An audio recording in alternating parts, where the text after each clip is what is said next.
down by the riverside, way down by the riverside, way down by the riverside. We're gonna lay down and sword and shield way down by the riverside. Gonna study war no more.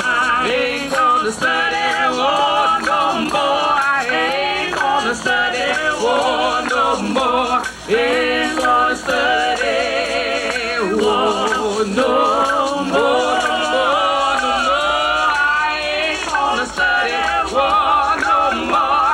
Ain't gonna study war no more. Ain't gonna study war no more.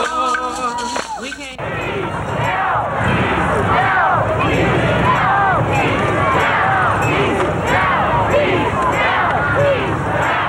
2 weeks ago, we approached the arbitrary deadline that we set. We had the madness of the invasion contained. Economic sanctions and military deterrence were working. The world was united in that effort. Now we have unleashed a fury. Israel has been hit. Saudi Arabia hit. Oil wells are burning. Oil slicks threaten the ecology of the earth. The price of oil is going up. The price of blood is going down.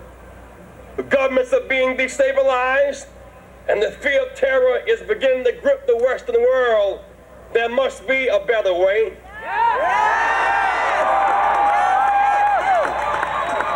How many Kuwaitis are we willing to kill to save Kuwait? How many Iraqis are we willing to kill in order to get Saddam Hussein?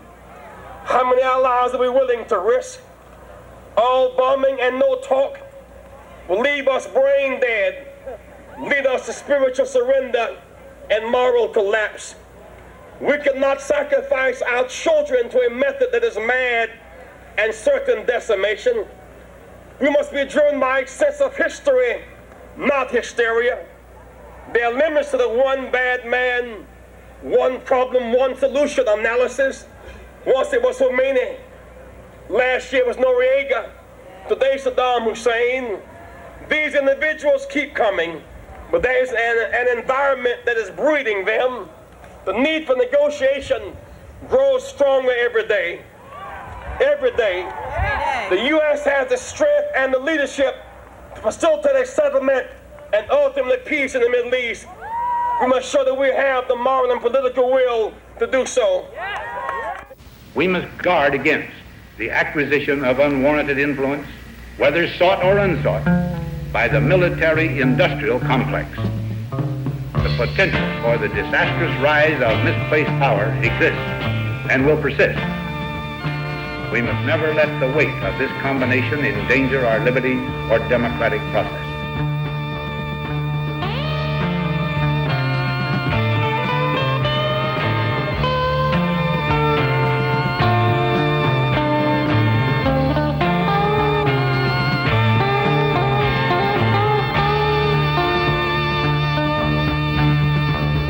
A new world order.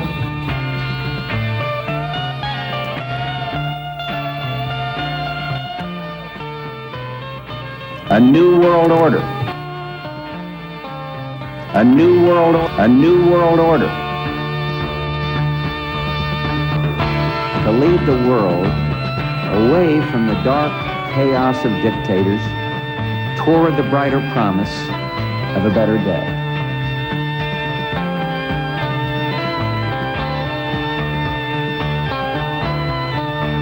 Repeated acts of violence against the armed forces of the United States must be met not only with alert defense, but with positive reply. The rabid flag wavers cheering American troops on to kill and be killed in the deserts of the Mideast seem to possess a certitude about the causes and consequences of this war that I don't have. President Bush has given us different reasons for sending American troops to the Mideast. First, he told us they were being sent to defend Saudi Arabia. Next, he told us they were being sent to liberate Kuwait. And finally, he said they were being sent to overthrow the government of Iraq. How can I believe a person who keeps giving different reasons for the same act? Which reasons do the flag wavers believe? The president has not discussed the consequences, short-term or long-term, of the Mideast war. Ours is to support our men and women fighting in the Gulf by supporting the efforts of their commander-in-chief to bring this conflict to a swift and decisive end, with minimum bloodshed on all sides and maximum guarantee that no other dictator will be able to roll his tanks into any country he chooses with impunity. You cannot say you support a soldier carrying an M16, but you do not support why he carries it or what it will be used for. The war has meant good business for the military-industrial complex. And back in August of 1990, after Iraq's invasion of Kuwait, a spokesperson for Kidder Peabody, which is owned by General Electric, said, quote, "If Iraq does not withdraw and things get messy, it will be good for the industry. You will hear less rhetoric from Washington about the peace dividend."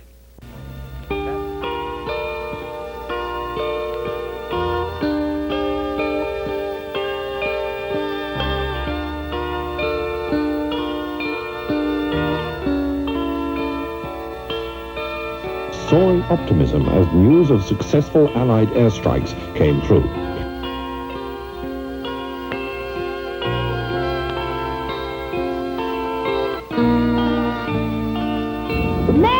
All of you are responsible.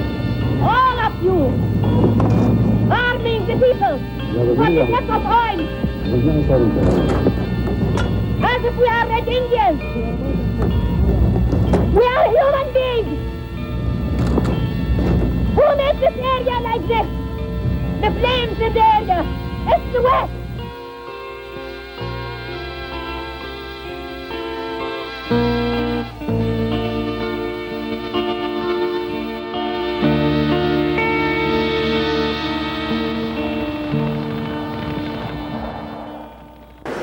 By declaring war on Iraq, George Bush has set the world on a course of unprecedented terror.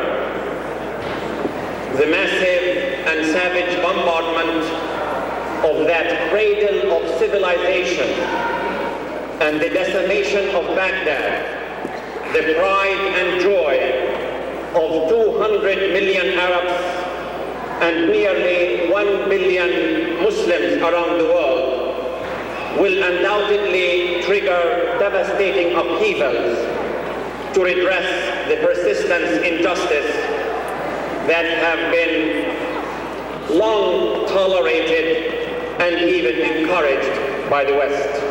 You told Saddam, through the testimony of Assistant Secretary of State John Kelly on July 31st, before a House Foreign Relations Subcommittee, through the tape-recorded words of your own ambassador who spoke directly with Saddam Hussein, with the authority of a cablegram from James Baker, you told Saddam that when he attacks Kuwait, you would do nothing, that the U.S. had, quote, no opinion on Arab-Arab conflicts like your border dispute with Kuwait. It was you who did nothing as German equipment, French Mirage jets, and Russian military arms were given to or sold to Saddam Hussein. On the very night you were explaining why, you sent thousands of troops to the desert during your first national address. ABC Nightline News showed us missile parts being loaded in Chicago on their way to Saddam Hussein. If Saddam Hussein has chemical, biological, nuclear, or even ordinary weapons of destruction, it is because you and the same Western allies you corralled into the desert gave them to him.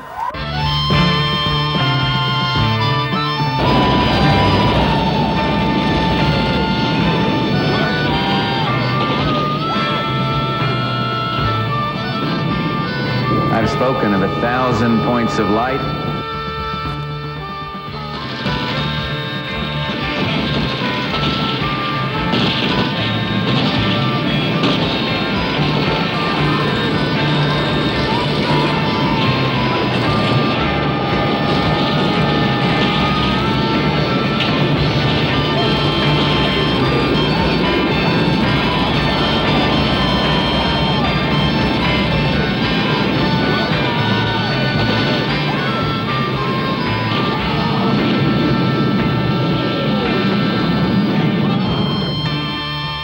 And when I said I want a kinder, gentler nation, I meant it, and I mean it.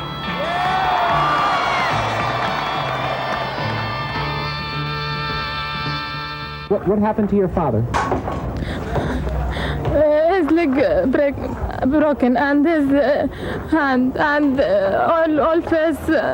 No face, no, his lips and nose, everything. His eyes. From the fire? From the fire and Found the woman's father in the hospital. His face had been virtually burned off. It's very bad danger. And how about these people? This this family had lost her 3 sons and her husband. Does she know? And his nephew, yes. Does she know that they died? No, she didn't know. We didn't tell her till now. The doctors have reached the point of despair, an endless stream of victims. There's no electricity, there's no heat, there's not even water to wash your hands before you move from one victim's wounds to the next.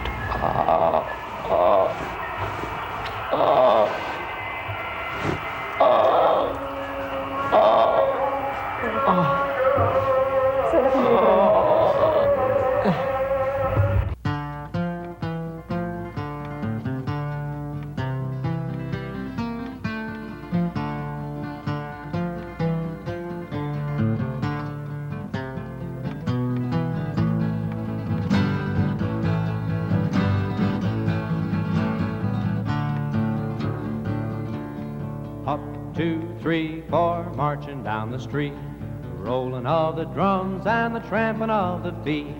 General salutes and the mothers waving we. Here comes the big parade. Don't be afraid, price is paid. One more parade. So young, so strong, so ready for the war, so willing to go and die upon a foreign shore. All march together, everybody looks the same, so there is no one you can blame. Don't be ashamed, light the flame, one more parade.